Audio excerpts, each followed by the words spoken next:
গোটা পৃথিবী সাজিয়ে তোমাকে এনেছি, 9 মাস সাজিয়ে মায়ের পেট থেকে বের করেছি, এত যত্ন, এত পরিকল্পনা, এত বিশাল ব্যবস্থাপনা করে আমি তোমাকে বানাইলাম। বিনিময়ে এমনে এমনে এই তুমি তামসা করবা, তুমি খাড়াইয়া মুতবা, তুমি বসে বসে মোবাইল টিপবা, আর রাস্তার বেড়ি দেখবা, মোবাইলে উলঙ্গ ছবি দেখবা, সারা রাত জন্তু আর জানোয়ারের মতো ঘুমাইবা, সকালবেলা হাইওয়ান কুকুরের মতো সকালবেলা শুয়ে থাকবা। এই জন্য তোমার বানাইছি। আল্লাহ পাক রব্বুল আলামিন কোরআনুল কারীমের বহু জায়গায় আমাদেরকে বলেছেন, বান্দা আমি রব্বুল আলামিন তোমাকে পৃথিবীতে পাঠিয়েছি, তোমাকে আমি দুনিয়ায় পাঠিয়ে আমি রব্বুল আলামিন তোমাকে বারবার একটা কথা বলে দিচ্ছি যে তুমি এ কথা ভেবো না দুনিয়ায় গিয়ে যে আমি আল্লাহ তোমাকে অনর্থক বেহুদা বানাইছি, এটা তুমি মনে করো না।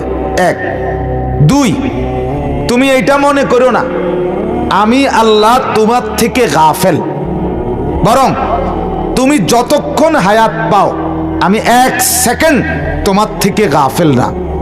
আমার ব্যস্ততা অনেক, ধরে নাও আমি গোটা সৃষ্টি চালাই, মাখলুকাত চালাই, আমার অনেক কাম, কিন্তু এরপরেও তুমি মনে রাখো আমি এক পলকের জন্য তোমার থেকে গাফেল না। কথা বুঝছেন কিনা? 3 তুমি এটা মনে রাখবা তোমাকে আমি আল্লাহর কাছে ফিরে আসতে হবে। কি করতে হবে বলেন? আল্লাহর কাছে ফিরে যেতে হবে। এই 3 কথা খেয়াল রাখবে।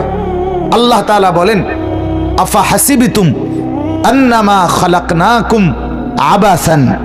আমার বান্দা যেন আল্লাহ তাআলা আফা হাসিবতুম, হাজিরের সিগা অর্থাৎ উপস্থিত, উপস্থিত এই সামনে রাইখে যেন বলতেছে, কাছে আই না। আফা হাসিবতুম, এই তুমি কি এই ভেবেছো? যেন সামনাসামনি বলতে, এই তুমি কি এই মনে করছো আন্নামা খালাকনাকুম আবাসান, আমি আল্লাহ তোমাকে অনর্থক বানিয়েছি, কোনো লক্ষ্য উদ্দেশ্য নাই। তুমি জানো এক বাবার 1 ফোঁটা বীর্য তৈরি করতে আমি রব্বুল আলামিন গোটা পৃথিবীকে সাজিয়ে এরপরে খাদ্য কণিকা, পানি কণিকা আমি আল্লাহ তাআলা তোমার বাবার শরীরের মধ্যে প্রবেশ করিয়ে বীর্যের ফোঁটা তৈরি করেছি। আর সেই খাবার থেকে বীর্য, সেই খাবার গোটা পৃথিবীর থেকে আমি আল্লাহ বাছাই করে তোমার বাবার কাছে পৌঁছাইছি। তুমি একজন মানুষকে বানাইতে গিয়ে আমি রব্বুল আলামিন গোটা পৃথিবী ব্যবহার করছি। আপনি যা খেলেন, খাবারের লোকমাগুলো কোনখান থেকে ভাত আসলো, কোনখান থেকে চাল আসলো, কোন ক্ষেতের ফসল, কার ক্ষেতের ফসল, আপনি কোথাকার পানি, কোথাকার তরকারি, কোথাকার লবণ আপনি জানেন কি? কথা বলেন না, জানেন কেউ?